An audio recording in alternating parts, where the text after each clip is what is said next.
Hello, everybody.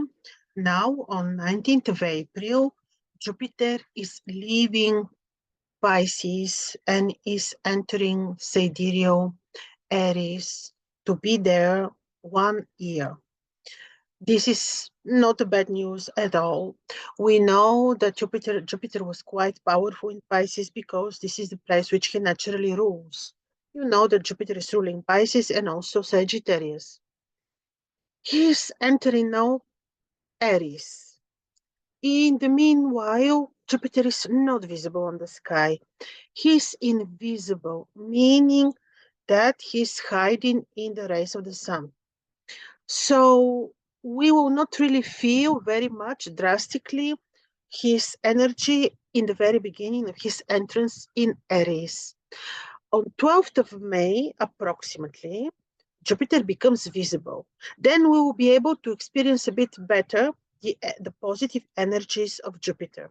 So now he exists, he's there, only from our perspective, he is not visible. We feel his energies more on subtle levels. And people who have ascendants Pisces or moons in Pisces or sun in Pisces can tell that better, really. So what will be changing for us with his entrance into Aries? First of all, how powerful is Jupiter in Aries? He has his powers in Aries. Of course, all the degrees matter. The terms, the sections of Aries that he'll be passing also matter. But in general, this is the sign of his own triplicity. So Jupiter is quite powerful in Aries because he's in his very same elemental sign, he's in the fire sign Aries. So he will have his powers. More interesting things will happen. So he's entering Aries and he will meet there Rahu. So you will have immediately conjunction between Jupiter and Rahu. How this conjunction will influence us. Now, this is very interesting conjunction. The Indian astrology has very specific description. They call this. I don't know if you hear me. 1 second. Okay, so in the Indian Vedic astrology, this is even considered to be important configuration, which they call yogas. It has the name Guru Chandal Yoga because Jupiter is the guru. He is the ultimate benevolent, spiritual, highly dignified, very much with lofty planet guru. And then when he enters Aries, he will meet actually Rahu, who in the mythological story is a demon. You know that Rahu and Ketu were one demon, which were cut into two by Lord Vishnu. You can easily see the story.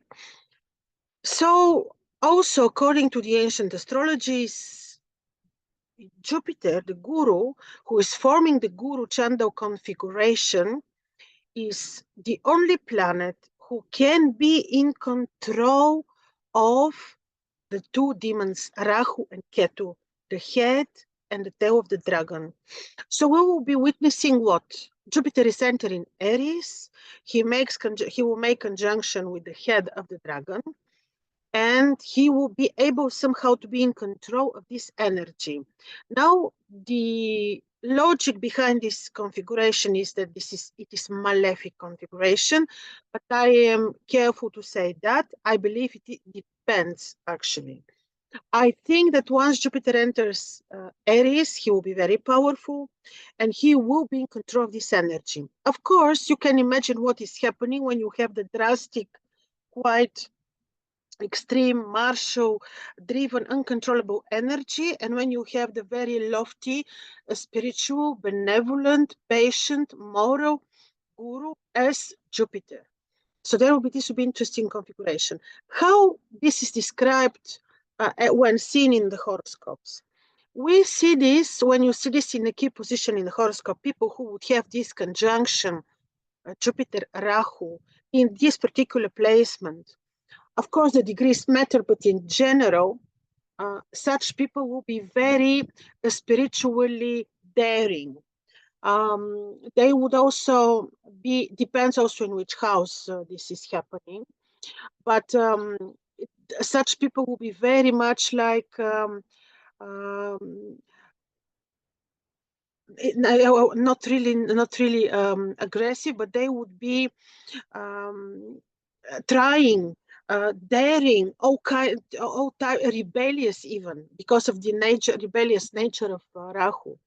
So there will be, the closer the conjunction, the more rebellious, the more evident the result of this conjunction will be. Imagine that this is happening in their seventh house, let's say relationships, then such people will be very much daring and trying, let's say, and experiencing different, some changes drastic in their romantic status, in their if it comes to spirituality or knowledge, this can be even very interesting, because these people will be really trying to research, to know, to find out. They will be rebellious, they will be experiencing religious in very different ways, and they would also be exploring different philosophies. They would never be tired from doing that. So they would be rebellious when it comes to ideas, also findings, results. That's why this may not be really malefic conjunction. So this conjunction will be quite long active, because Rahu and Ketu will be leaving Aries and Libra as they go in opposition. So this conjunction will be active until end of October of 2023. Of course, like I say, depends in which house this will be happening to you. So if it is happening on your ascendant, let's say you have Pisces ascendant, this may have impact on your personality, on your ideas, on the way you want to experience life, knowledge. When it happens on your second house, this may have to do with drastic changes in your financial interests, or the way you approach money, and so on. So, of course, it depends in which house in your horoscope this is happening. So, if it's in the seventh house, I mentioned, interestingly, it can be not very traditional in terms of marriage and relationships. So, even there, it can show its rebellious nature. So, this will be active quite long, until end of October of 2023. For the world, because for the world, we look at the natural zodiac, starting with Aries being the first house, and then this happens on very key position, Aries, the first house, then for the world, of course, this will have to do with people, with our perception on religious, on people. I hope this will bring more brave appearance of us people, like standing a bit more for ourselves, because Jupiter as the pure, moral, patient, lofty, beautiful, benevolent, good guru, with the drastic, rebellious, a little bit even demonic, I dare to say, energy of Rahu. When this is happening in the horoscope of the world, this will have directly impact on the human beings, on our approach and perception of justice. Yes, very much justice, but also freedom, how we stand up for ourselves. This may result in courage and courageous actions of people. This is very important. I did not start with the Babylonian perception of this. It is also interesting. In the ancient Babylon, Mercury was god Marduk. Now, of course, there are many interesting analyses.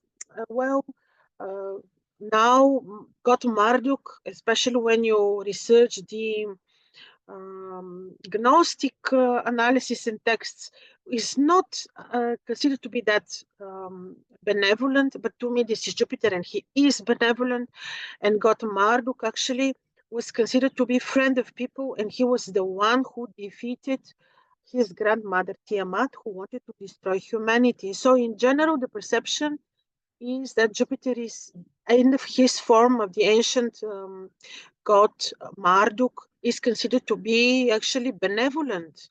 And he, with this draconian energy, of Rahu, actually, this will be very interesting. He will be then in control of this energy, I believe, especially if you follow the ancient scripts.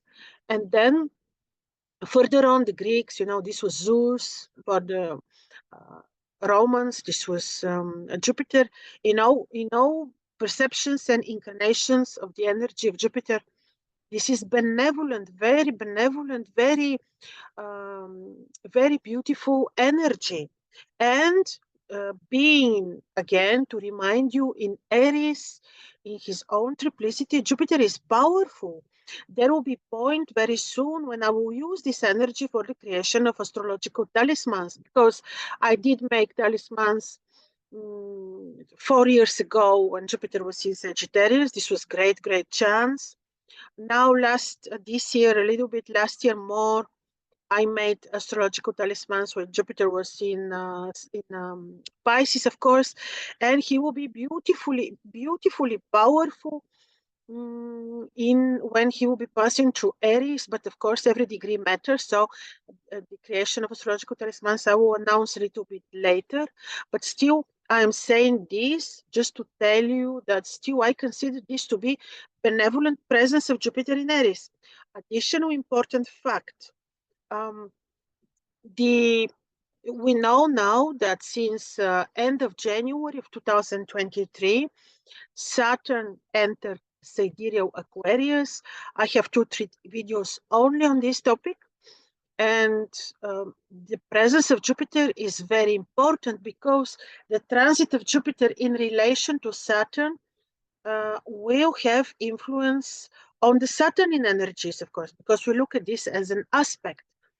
So Jupiter, from his position in Aries for 1 year, from now mid-April, count almost complete year, Jupiter will be creating harmonious sextile, not disharmonious, but harmonious aspect to Saturn.